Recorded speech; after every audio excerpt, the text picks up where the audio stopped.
Howdy, Immortalium here, and today I'm going to be discussing something that I wasn't intending to discuss today, but after some kind of recent events I believe that it is completely necessary. In fact, I would even go so far as to say that it's mandatory that I bring this topic back up again, and that is my opposition to piracy. Now, for those of you who have been following me for years, you will know that I've been opposed to piracy since the very beginning of this channel. And there may even be some of you who are kind of rolling your eyes going, oh, he's talking about this again. But I do believe that it is important I bring this up again, and that's because in recent days I've had some people kind of contact me through some YouTube videos. Admittedly, they are trying to be nice. You know, I mentioned stuff like, oh, I wish this was in English, or I wish I was able to watch or read this, etc., etc. And they go, oh, well, you know, you can read it on this website, or you can watch it on this website, you know, that kind of stuff.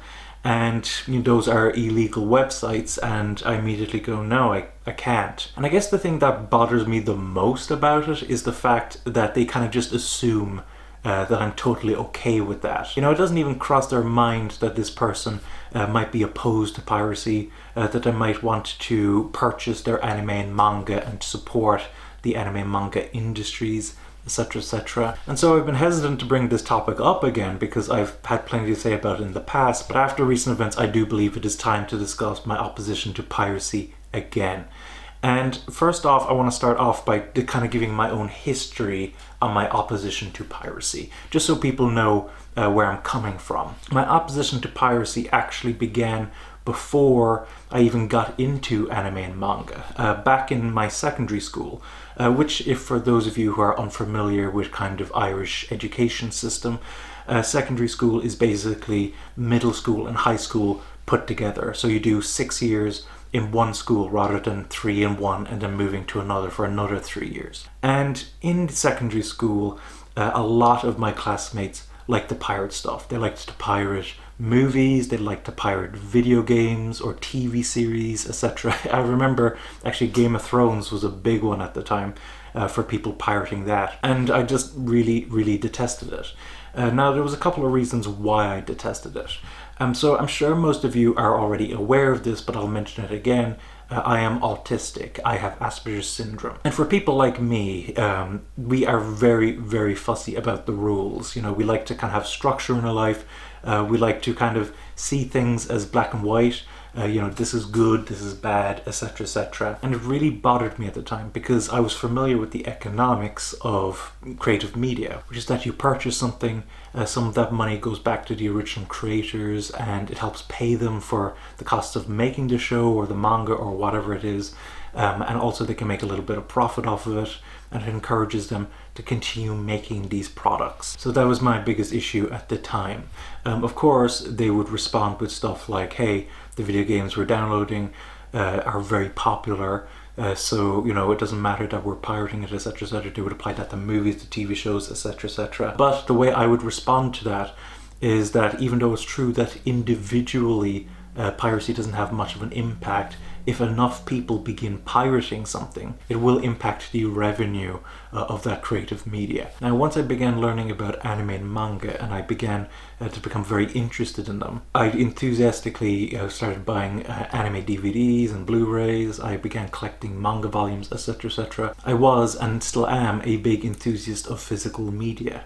So luckily, back in the day, at the time when lack of education or knowing, like, you know, what is this site legal, is that site illegal, etc., etc., when I was at most risk of actually accidentally pirating anime and manga, my interest in physical media managed to keep me from accidentally pirating anything until I was able to learn more about the legality of certain anime websites and manga websites, and to be able to distinguish legal ones from illegal ones. Now, by the time I reached college, I joined the Anime Society, and one thing that I found very distressing about the Anime Society at the time was the fact that a lot of the members liked to pirate their anime and their manga. Not many of them ended up actually purchasing stuff. They purchased stuff on occasion, but more often than not they were simply pirating things.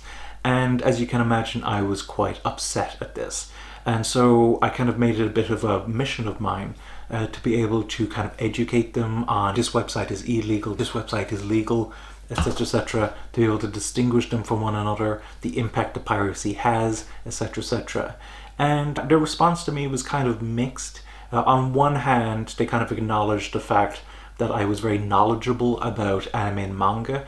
In fact, I even remember that there was a guy there who called me sensei because of my knowledge on anime and manga. But on the other hand, a lot of them kind of ignored what I said, simply because it would have necessitated a change in their behavior, in the way that they consume anime and manga.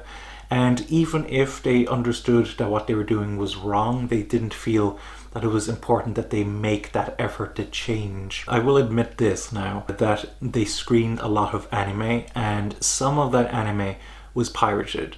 And I did sit with them to watch it in an attempt to kind of ingratiate myself with them, to kind of get closer to them and make them kind of more receptive to what I was saying.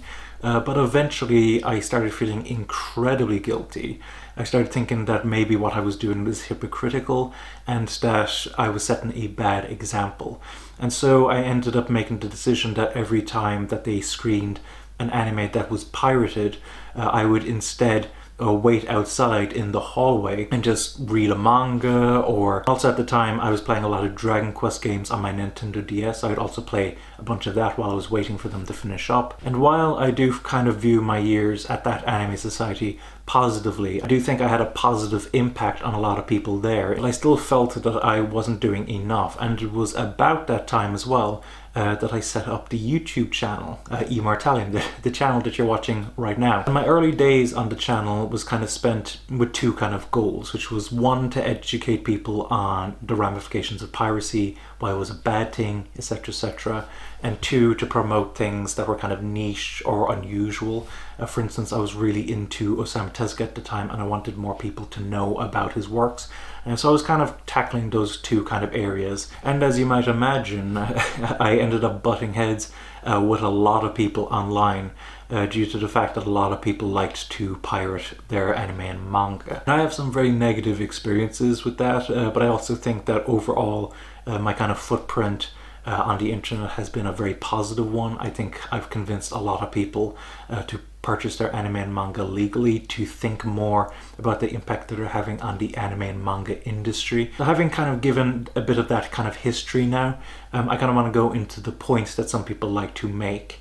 And one that I kind of see some people make, particularly kind of relatively well-educated people, is the fact that the early history of anime popularity in the West kind of owes itself a little bit to piracy.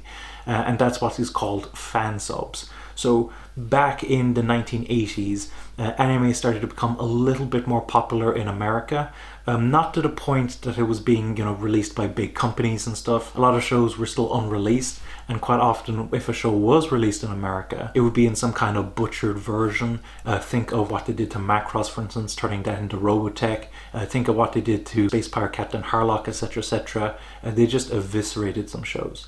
And so what some people did back then is that they would record these anime shows, the original Japanese shows, onto tapes, and then develop subtitles for them. And those were called fan subs, and they would show them at anime societies, etc., etc. And it is true that that is quite an important part of kind of Western anime fandom, but it is completely different to what is happening today, and here's my reasoning. So back then, these fan subs were being put onto VHSs, a physical media, and that meant that it was actually relatively easy to keep track of, this is the only tape that I've made, I'll take it to the Anime Society, show it to some friends, and then, take it back home. And while it is still illegal, they were showing things that they didn't have the rights for, it is also relatively minor. In contrast to modern fan subs, which are put onto the internet, and you have no control where those go. Instead of hundreds, possibly thousands of people seeing these shows, you're talking millions upon millions of people. And it is also true that, someone watching a pirated show isn't necessarily a lost sale, but you also can't say that everyone who pirates the show is also not a potential customer. And considering how relatively small the anime and manga industries are in the West, granted, they have gotten a lot more popular as of late, and that is really a good thing, but they're still nowhere near mainstream. And in fact, a lot of anime distributors I'm hearing are talking sales in the hundreds, possibly thousands. And so every lost sale for them is enormous compared to something like, Marvel movies where, a couple of lost sales and that won't be that major. A few lost sales would really impact these anime and manga companies. Now, there is also some other arguments that I've heard. For instance, one that pops up is pricing. That, the fact that a lot of people can't afford to purchase all of the anime and manga that they want. And that is a tough little situation, but there are a couple of things I would respond to that. First off, the initial retail price isn't always the price that you're going to have to pay for it. Things get re-released into cheaper box sets. Anime Limited are particularly well known for that. They offer a lot of sales, which of course is fantastic. And these sales aren't exclusive to Anime Limited. You'll see sales on Amazon, you'll see sales on Right Stuff, etc., etc. And if you're very savvy with your spending, you can actually get a lot of stuff for relatively good prices. Now, does that mean that it's cheap to purchase anime and manga? Compared to the past it is, but still it is quite expensive. And I am sympathetic to people that aren't able to purchase everything that they want. The fact is that you can pick and choose the anime and manga that you purchase and then wait for offers in the future. Now, of course, the other thing that I hear people bring up all the time is the fact that, a manga or an anime hasn't been released in English. And so, the only way I can read it is through scanlations, or the only way I can watch it is through these illegal websites, etc., etc. But I have a couple of responses to that. One is that you can contact companies, try to encourage them to release stuff. A very famous example, of course, is Tim Anderson, who set up Madman Entertainment in Australia for pretty much the sole purpose of seeing Neon Genesis Evangelion released in Australia. And since then, it has become a very large distributor of anime in Australia. It has brought so much money into the anime industry, and it was ultimately an incredibly good thing. And I'm not saying that everyone has to go out and set up a company, but you can contact companies and let them know, hey, I'm interested in this. And if enough people contact them, these companies will look at the property in question, and if they can get their hands on it and they think they can make money off of it, they will do so. It's also important to note that a lot of creators are very opposed to scanlations. There's a couple of good examples, and I'll bring them up onto the screen right now, where creators have actively asked their fans not to pirate their works. And as you can imagine, a lot of quote-unquote fans have responded very negatively to these mangaka. And I think that is a shame. It gives a very bad look to Western fans, and it can also be very damaging. For instance, a very good example is that Vertical, who, when they wanted to release a work from Jiro Matsumoto, they took a look at his catalogue, and they ultimately decided to release Velveteen and Mandala, which they noted had not been scanlated at all. And there are a variety of companies or creators who decide, this work has been scanlated or shared around illegally online. I'm not even going to bother to release it in the West, as I don't think that people are going to purchase it when there's a quote-unquote free version out there. So those are my thoughts on why I oppose piracy. Hopefully you can understand where I'm coming from. So I do think it's an important topic to discuss. And of course, if you want to express any additional information on this topic, please leave it in the comments below. And of course, if you want to support the channel, I would encourage you to use my Amazon and Right Stuff affiliate links in the description below. When you purchase an anime or manga through those affiliate links, not only are you supporting me, not only are you supporting the channel, but you're also supporting the anime and manga industry. So I would highly encourage you to use those affiliate links to purchase your anime and manga. Thanks for watching. Don't forget to comment, rate, subscribe, and bye-bye.